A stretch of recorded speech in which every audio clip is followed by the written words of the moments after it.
Welcome to the Deucecast Extra. This is Wild Mike Hickok and Laramie Earl coming to you live, talking about Yellowstone Season 3. Laramie Lasso Earl, I should have said. That's right. And episode 8 is what we're going to cover tonight. Episode 8's title, really cool. I Killed a Man Today. Killed a Man Today. What an amazing episode. I actually absolutely loved it. We finish off a couple storylines.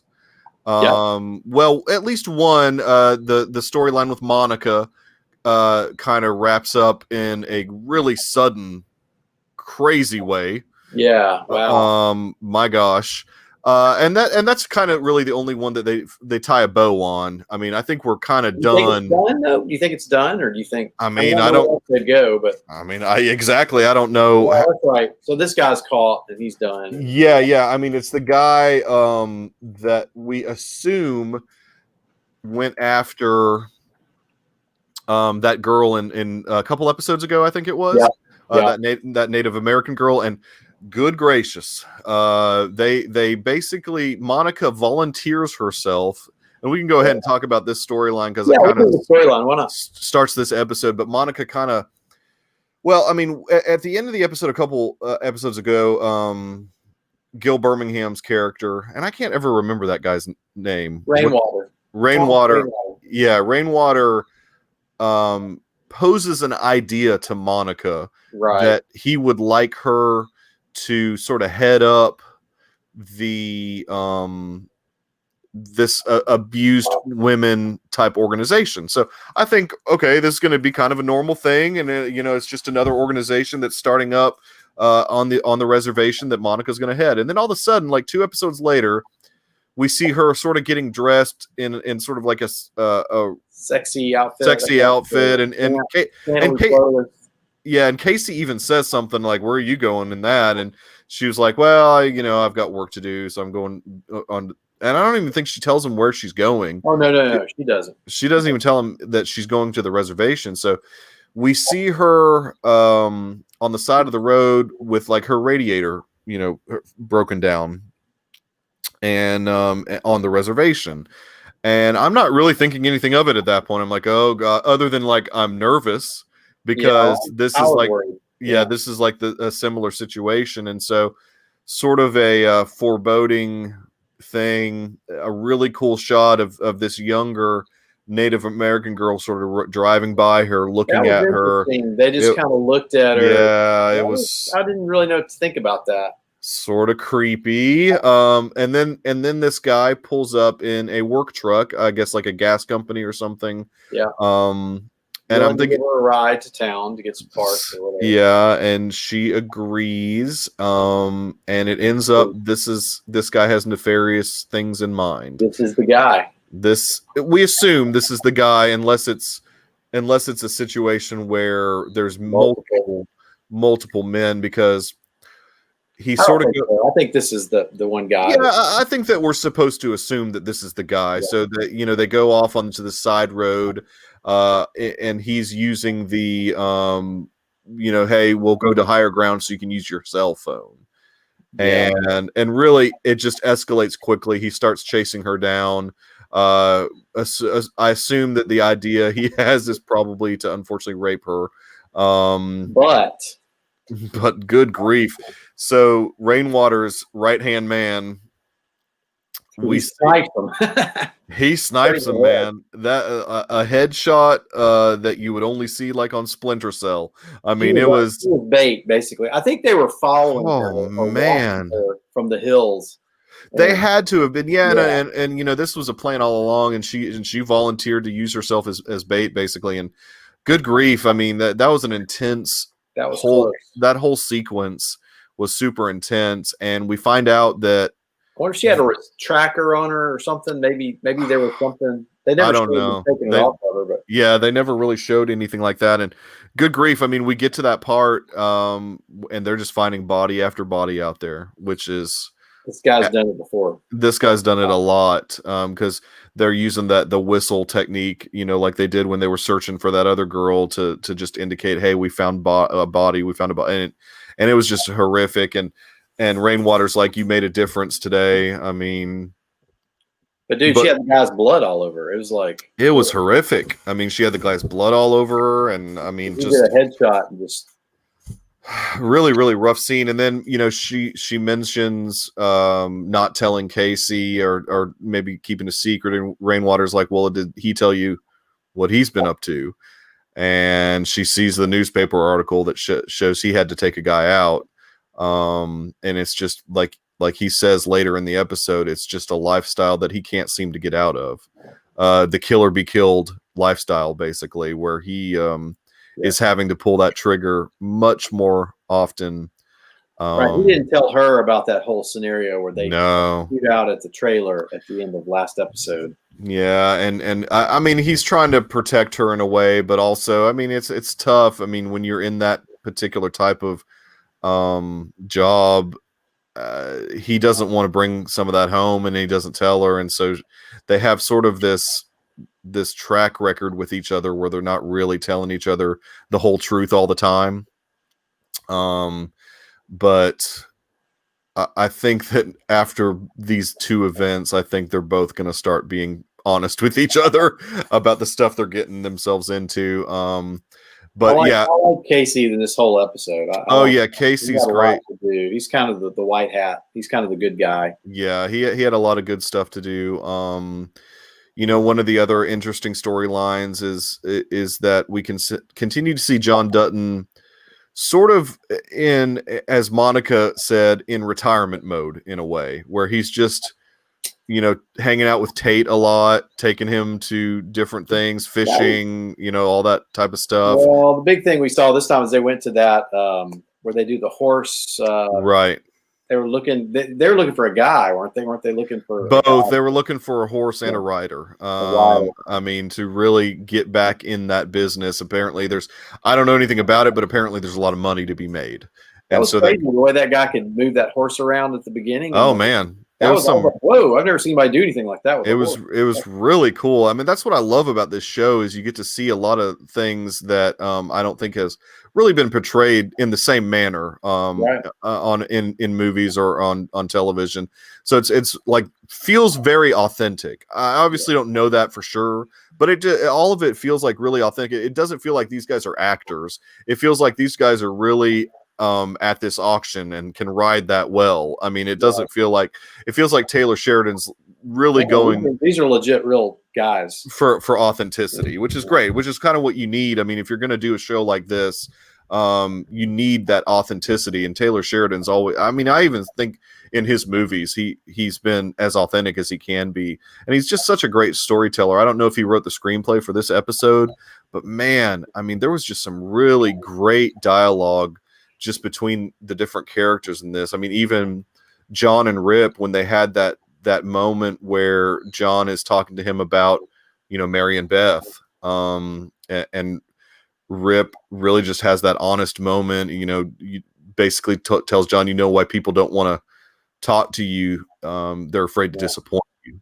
I mean, and that's just some really great dramatic dialogue, and Kevin Costner is just on his A game. Well, maybe we should back up a little bit though. Yeah. All that, because there's a lot of stuff where there's this deal that's being offered by Market Equities, and Jamie is what, $500 million, I think, for the land for the airport, and so Jamie goes to Casey, or Casey, he calls Casey into his office, I guess. Right. And Jamie seems settled. At the very end of last episodes when he found out the adoption. And he feels right. So he seemed a little more set. Jamie seemed a little more settled, and he asked Casey to take this deal to his father, right? Didn't he? To Beth. To Beth first. To Beth. Yeah, take it to Beth, because Beth's the only one that can deliver it in a way. I mean, Jamie's afraid that John's not going to listen to him, and Casey's afraid John wouldn't listen to him because it's about numbers and stuff that he doesn't really understand. So, because of Jamie and Beth's sort of tenuous relationship. That's not going to be good. Jamie asks Casey to take it to her, basically. So Casey takes her this offer. And I think Beth and Jamie are both on the same page with the fact that this is something that's probably going to have to be done. It needs to be done. There's no other way. And because there's all kinds of legal jargon that they talk about, how they're going to the state's going to come take the land, you know, that type of thing. And it's just not something that why not make money now? Right. And you know, and even though I love the stuff with Beth, I don't do the stock market thing. Maybe I should. Yeah, I didn't follow some of that. I know, like I kind of lose some of that because they're talking it so fast. Oh man, it was like a frenzy. I mean, I couldn't understand what that was going on. I mean, I know they're talking about short sells and selling stuff off and doing all. I'm not a stock guy. I don't pretend to be. I don't know any of that stuff. What I understand though is this: she was trying to buy up some of their stock, right, and lose the value of it, and then they turned around and decided to try to buy whatever her brokerage firm, whatever that firm is. Right. So basically, real estate? Is it a real estate firm or law firm? I don't know. It's a law firm or real estate. Yeah. I mean, basically, what is it? What is her name? Willa from Market Equities. Is that? Yeah, that's right. That character's name. She basically is like, well, I'm gonna get Beth fired now. I mean, watch what I do. I'm about to get Beth fired. And we find out that guy who owns the firm that Beth works for is flying in. He says, "I want to talk to you." He's flying in to probably fire her because she really screwed up the deal. I mean, she lost them a lot of money to the point where the company is in danger of being bought. I don't know if they're going to go that far with it, but Market Equities is in danger of buying this firm that Beth works for now because Beth screwed up so bad. Yeah. So really, I mean, there's a lot left hanging there in this episode because we're not quite sure what's going to happen with that storyline, but also just speculation here. I mean, Beth, if she gets fired from this firm, the only thing that she has left at this point is the sale of this land. I mean, and to try and survive because I mean, obviously, and it's interesting, and I know we're kind of jumping around a lot, but so much happened in this episode. I want to continue at least the strings that we're following. No, that's fine. We'll follow the best string. If that's where you're going. So she brings the offer right to John. Yes, that was a great scene. Oh man, so good. The acting in this show is just so good. So she brings the offer to John, and basically is like, "Look, Daddy, this is it. I mean, there's no way else that we can save this land, and it's not like they're saving the land anyways, but at least they're going to get some money out of it." And so she explains to him that the state's going to take the land and offer him 10 cents to the dollar for the each acre or something like that. I mean, and he'll discredit Jamie, or he's not going to be able to fight against. Well, he won't be able to fight it because he's Attorney General, so he'll have to recuse himself basically from. That's right. He doesn't really have a vote because he's a family member. Yeah, he can't represent the Dutton Ranch because he has a financial stake in what would happen with the outcome of the case. He recuse himself, right? Yeah, he basically has to recuse himself. And and Beth, it was funny. Beth's the one nice thing she said about she goes, I don't like him, but he's right in this. But he's right in I want to keep him in this position of power. Basically, that's the only thing nice that she could ever say about Jamie is that she wants him as the Attorney General. She doesn't want him as anything else. Yeah. But John, I mean, he's like, nope. he turns it down. I mean, the land. It's about the land. It's about. There was something interesting that he said, and I really wish I would have wrote down the exact wording that he put it because it was interesting. He basically said he made a promise, and he'd rather lose everything than break a promise to his wife, basically. Yeah. And so rather than taking this $500 million for all this land and everything, he wants to figure out a way to fight it, even though everyone around him is telling him that there's no way to fight it. I think Casey will say, Dad, what do you want to do? And he'll say, I want to keep the land. He's like, all right, I'm on your side with this now. Yeah, but it'll be interesting because I just can't see. I mean, it's going to have to get to a point where, well, something bad's going to have to happen. I mean, well, don't you feel that this is next episode will be, because I know they've only done 9 episodes. Yeah, there's 2 episodes left. There are 2. There's 2. Okay. So the 6th, this Sunday, and then the next Sunday, and that's it. Wow. Okay. So this Sunday, the 16th, is the penultimate episode, and then the finale is the following Sunday. And I think it's just an hour. I think so. We've really only got 2 hours left. I don't think this whole storyline is going to get wrapped up this year. I can't imagine it. 2 more seasons or 1 more season? Well, I mean, basically, Taylor Sheridan has said that he's got an idea to continue the show for several more seasons.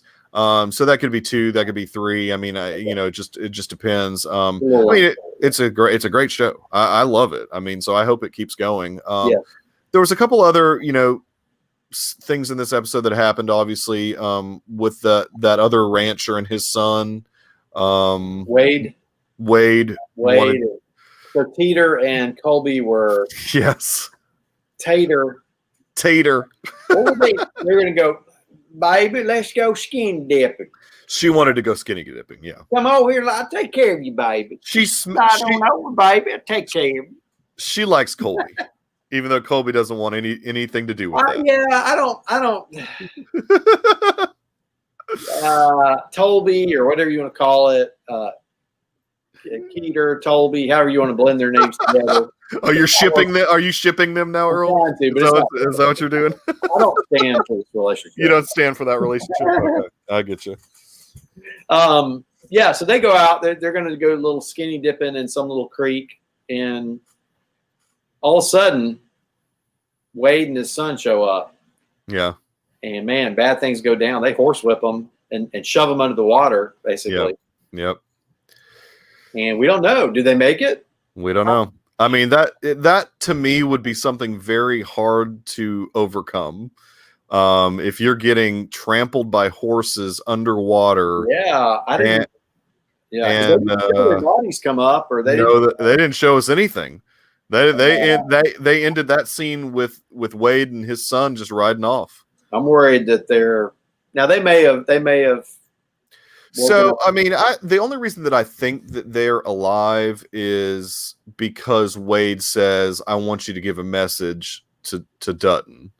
Now, the message could be washed up bodies on the shore, but I think that they're probably still alive, and they're going to find their way back to the ranch, and Dutton's going to find out what happened. They're going to be all scarred up. And gosh.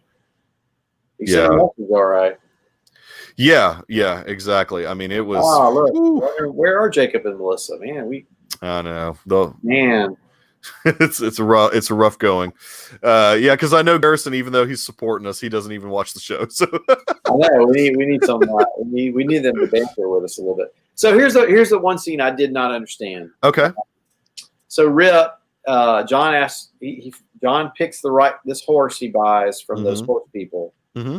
And he says, I want you to take it. He loads it in his trailer. Uh-huh. And he's riding with Lloyd. Uh-huh. And so Lloyd's like, well, what do you want? Because I'm thinking, oh, man, is he about to 86 Lloyd? Is he going to take the long train? Well, I was worried there. No. He's like, come ride with. I mean, I know he didn't like the girls in the bunkhouse, but I was like, sure, he's not gonna. But anyway, I had a momentary fear there for a minute. I was like, "Whoa, come on, Rip!" Nah. But Rip goes somewhere and he lets the horse go. And was that what John wanted, or was he doing something sort of like? I didn't follow that whole scene. Well, I think that there was a bit of nobility to that. I mean, he knew that horse would not sell because they had that experience where they tried to take it and sell it to that was that Flow horse that he said something like. Well, he just didn't buck hard enough. I mean, it was that same horse that didn't buck hard enough for that. Okay. That that rodeo family. And so I think what Rip is doing here, knowing that there's no other way nothing left for that horse because the horse was older, couldn't really perform any longer the way that the rodeo guys would want the horse to perform. So he was just taking him, and he was using that opportunity also to talk to Lloyd about being his best man. No, I know that. That makes sense. I thought that he had taken the horse that they had just bought. No. Well, I must have because I remember him saying that about the horse that didn't buck hard enough. So that makes total sense that he did that. Okay, never mind. I thought he was like doing a defiant act against John. Sort of. No. But then I just realized what. Yeah. Okay. I'm with it. Yeah, and I loved that scene with Rip and Lloyd. I like Rip a lot this season. I mean, and he's just much more introspective than he has been. Hey, there's Jacob. The Roth. And I like his character a lot this season, but I just am worried that there's this rumor on Reddit going around that he's not going to make it through the season, and I hope that that's not true. I mean, it seems like things are escalating to a point where, because we can't have Beth happy, right? Well, I mean, here's basically what I am completely speculating here, but at the end of this episode, and we can speculate through this, but at the end of the episode, they Rip and Lloyd are going and just have a beer at a bar, and they hear Walker playing in the background. And so the last time we saw Walker, Casey was supposed to take him and kill him. If you go back to season 2, he was remember there was that little rivalry between them. Yeah. Because Dutton had put him over the bunkhouse, right? Right, exactly. And so what I'm afraid is going to happen is that Rip is about to get in bad with the Duttons. Like he's about to confront Casey. That's what I'm worried about too. And John's not going to be able to do anything but side with his son. He can't. And then this storyline that we were hoping was going to happen with Rip and Beth getting married is going to be in jeopardy now because of something that Casey didn't do that he was supposed to do. And John's going to take his son's side on it, or he might say, son, you should have done what you were supposed to do, but Rip back off, that type of thing. Is Rip really going to hurt Casey bad? And John's going to be really. I'm thinking there's going to be something. Yeah. I mean, Ryan Bingham. Yeah, we talked about that. Ryan Bingham's great. I mean, I agree with Roth in Wyoming that Ryan Bingham. I've listened because of this show. I've gone and listened to a lot of his catalog, and he is really, really good. He's unique. He's not like a lot of country music singers. He's almost more Western, I think. Yeah, it's good though. It's really good stuff. Yeah. I mean, and it's some of the stuff that he did. They used him a lot in season 2 for the soundtrack, which is kind of why I was like bummed that he went away because I was enjoying the soundtrack of season 2 using a lot of Ryan Bingham music. It was pretty awesome. Yeah. He's not an actor with a lot of range, but no, I mean he's not. He's like what's that guy? Sturgill Simpson has been in a couple movies also, and he does not have a lot of range either. But he's good. Okay. He's good. But I'm just worried that Rip is gonna bite off more than he can chew with John. If he gets too upset at Casey about this. Yeah, that's right. You're right. He's no Chris Christopherson. Another guy that didn't really have much range, but he was so iconic that he was in a lot of. But I mean, he was Stick in the Teenage Mutant Ninja Turtles. Was Chris Christopherson Stick? Wasn't he in one of the? I thought that was Scott Glenn, but I don't know. Oh, I thought he was Stick in one of them. Maybe I'm wrong. He was in Blade. Oh, maybe I'm thinking Blade. Yeah. He was like a dojo. Yeah, he was like that's Blade. Okay. Yeah, that was Blade. Whatever. Yeah, exactly. I mean, it's like we host a movie podcast or whatever. No big deal. Now, the other thing that could happen is that Walker could show up trying to flirt with Beth. Well, yeah, I mean, because they have a fling or at least there was some sexual tension there. I mean, Yeah, I there think were some moments. I don't know if she actually went the distance with him, but yeah, I don't think so. I mean, but Rip did not like Walker. no, he didn't. Yeah. I mean, what was that line that Beth said as she walked up to John about? Oh, it was probably inappropriate to say on here, but it was a funny line when she first walked up with the offer. Oh, and he said, "Well," he goes, "Beth, And she was like, "We need to have a level. Please, can we not have this? I know we have this relationship, but let's not have this level of." Yeah, it was a funny line. She said something kind of like torrid. It was a business. It was like a business, like right. And he was like, "Beth, come on now, I'm your dad. You know, I don't want to think about you like that or something." It was good though. It was really funny. I felt rotten for her little secretary that she fired. You know, because she dropped that. Oh, she was. I mean, she was on a tear. That's vintage Beth right there. Jacob said that made him laugh out loud. Yeah, that one line that he's like, "Beth, listen, listen, I'm your father. I don't want to think of you like that," or something. He said something like that. Yeah. No, yeah, that was vintage Beth when she fired that poor lady for dropping the coffee.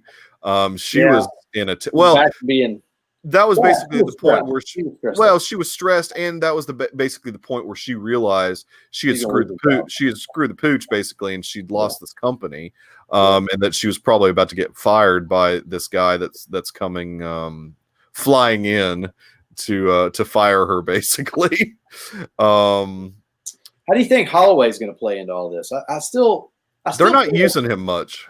Well, but I feel like there's something where either she's going to try to go to him, hopefully not in a seductive way. But yeah, I don't know. I think that I don't know. I think that it's about to be cutthroat, though. I mean, these last 2 episodes are going to be insane. I mean, there's going to be. I can't hear that. Yeah, I mean, he'll be back. Basically, no, he's saying that's what John Dutton said. Oh, that he can't unhear that. I can't unhear that, Beth. I can't unhear that. Exactly. Yeah, I mean, I think we've said it several times during these episodes that if you hire Josh Holloway, it's not just for one season. So yeah, he'll definitely be back for next season. So I mean, I think that we're going to have a pretty major cliffhanger. Sort of like, I don't know if anybody watches Doom Patrol, but that season 2 finale was like the biggest cliffhanger ever. Yeah, I mean, it was like no resolution to anything. Is there going to be another season of Doom Patrol? Oh yeah, they've already signed on for HBO Max, right? It's HBO Max, and they've already said they're gonna film season 3 and 4 concurrently. So they're gonna film them back to back, and release those, and have them ready to go. So yeah, no, it's a very popular show. But I wonder with this season of Yellowstone if that's kind of what we're going to get, and we're going to have to wait like 6 months before we get season 4. Yeah, I definitely think we're into a cliffhanger. I mean, this whole market, is it Market Equities? Is that the name of the group? It is. It's Market Equities. Yeah. Yeah. No, I don't think this is done at all. I think it's gonna. Well, there's just so much that they'd have to tie up in just 2 episodes that I don't think that they're going to have the time to do it. I mean, that is the one thing I liked about season 1 and 2. In a way, we got resolutions at the end of those seasons. I'm okay with it going. Oh, that's a good point. I mean, I'm going to testify against them, or maybe. Yeah. That's a good point. I mean, that could definitely happen. Yeah, like Walker could say, "Look, these guys were supposed to kill me. They didn't." And yeah, that could happen for sure. Well, that's good, because what'll happen is that'll create a rift between Rip and Casey. Oh yeah, easily. Because I feel like John is going to be moving things towards Casey to be the sort of head rancher, and right. And I don't know. How long is Costner going to be tied in with this series? I mean, do you think there's going to be a? Oh, this is him till the end. Yeah, I mean, I'm sure it's gonna be a Dallas JR situation, and he'll die at the end of the show. I mean, who shot John Dutton? Who shot John Dutton? Who shot JD? So yeah, I mean, it was a great episode. I'm trying to think if we missed anything at all in our synopsis. I don't think we did. I think these next two episodes are going to be intense. Obviously, I think we're going to see a lot more Josh Holloway in these next two episodes, though. Because they've kind of been slow playing his involvement in everything. But I really do think that we're going to get a lot more. Yeah, I agree. A lot more of his character in these next two episodes. And like I said, I checked ahead, and I don't think the last episode is any longer than any of the other episodes this season. So episode 9 and 10 are going to be 44 minutes or 45 minutes, however, with commercials or whatever. So we're getting towards the end. So it's been another really good season, though, overall, and episode 8 was really, really good. It was intense. Yeah, it was. Man, I think we're about to really take off here. There's going to be some big revelations. All right. So I guess there's a cliffhanger about Teeter and Colby, right? Yeah, we talked about that. Any thoughts about whether they're alive or if they were drowned in their I think that they're probably alive, but they're going to be pretty worse for the wear. I don't think they're. They're pretty messed up, I think. Yeah. So yeah, I mean, as we had discussed, I think the next thing that we're going to do, a rewatch of Mandalorian season 1, leading up to Mandalorian season 2. So we'll keep doing the Deucecast Extra. It's one of those things that we're going to continue to try, but it would help a lot if you guys would share the episodes, make comments in there, like it, and of course subscribe. I know everybody that's watching right now is subscribed already, but donate to our Kickstarter. No, I'm just kidding. No, we don't have any of that. We're not doing any of that. But anyways, thanks directly to. I'm just kidding. Yeah, exactly. Exactly. No, but thanks for watching the Deucecast Extra Yellowstone season 3 episode 8 synopsis and sort of speculation and breakdown and everything. It's a show that both Earl and I love, and we'll try and get Dave to do the Mandalorian with us. We'll see if we can rock that out. Hey, this name I have is specifically Jacob and this Good Citizens of Wyoming. Yeah, Laramie. All right. Well, you can always, of course, check out our podcast at thedeucecast.com. We are proud members of RetroZap. We've got a really great episode that Joe Tavano came on that will be dropping on Wednesday, and we had a blast doing that with Joe. The Podfather, Joe Tavano. So we had a really good time with Joe. So that'll be dropping on Wednesday. And check us out at the Deucecast on Twitter. You can find me on Twitter at @TheMichaelNip. Earl no longer, he's still Twitterless Dr. Earl, but he's no longer not a Discordless Dr. Earl. Now he's on Discord, so you can. I'm full in the house. You can interact with Dr. Earl on Discord, and he will get the messages. Possibly check it. I can promise you this, that he will check it more than Dave checks it. So we'll promise you that. Yeah, we'll promise that. Yeah, exactly. Roth, I'm not putting that up. About Twister's 90s movie. No, we didn't talk anything about Twister with Joe. That's really funny. So until next week. Is that a big debate or something about? Yes, how we Joe? Better not open that up. I'm sorry. Joe thinks you're trying to close out. Joe's opinion is that Twister is the most 90s movie ever, and that there's no other movie that's more 90s than Twister. And we're not going there. We're not doing all that.